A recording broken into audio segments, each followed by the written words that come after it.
Today at Football Scientific, we're concluding our series of UFL team previews by previewing each of the 8 teams from the USFL Conference and XFL Conference. The last 2 teams for us to cover are today. First, we'll look at the Memphis Showboats from the USFL Conference. Last year, the Memphis Showboats came in with high expectations with Case Cookus as their quarterback. They failed to protect Case Cookus. They failed to establish a running game. Early in the season, they came out strong, but they quickly were decimated by injuries. Case Cookus was abused by the Birmingham Stallions defense, leaving the team feeling broken and being one of the worst teams in the UFL along with the Houston Roughnecks. This year they came in with a rebuilt roster and new head coach Ken Wisenhunt that formerly was with the Arizona Cardinals. But recently, Ken Wisenhunt has left the team due to personal reasons, leaving the team in disarray. Jim Turner has taken over as the interim head coach. Their wide receiver and tight end coach will now be the offensive coordinator. We're going to work together to call plays.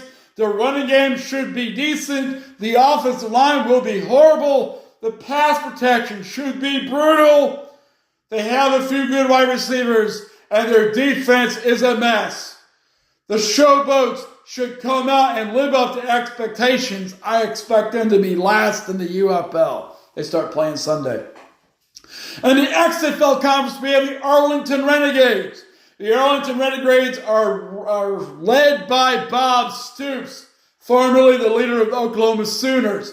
He brings a powerful running game, power-based game, ISOs, zones, power, counter, RPOs off those, play actions off those.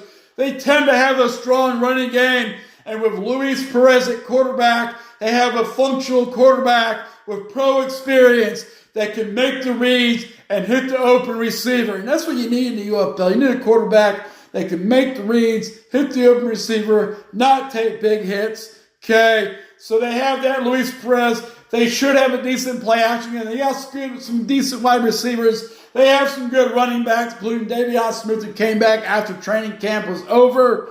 Okay, defensively, they will probably have some issues. Last year, they had some issues on their defensive line. Their linebackers were solid. Their defensive backs made a lot of mistakes.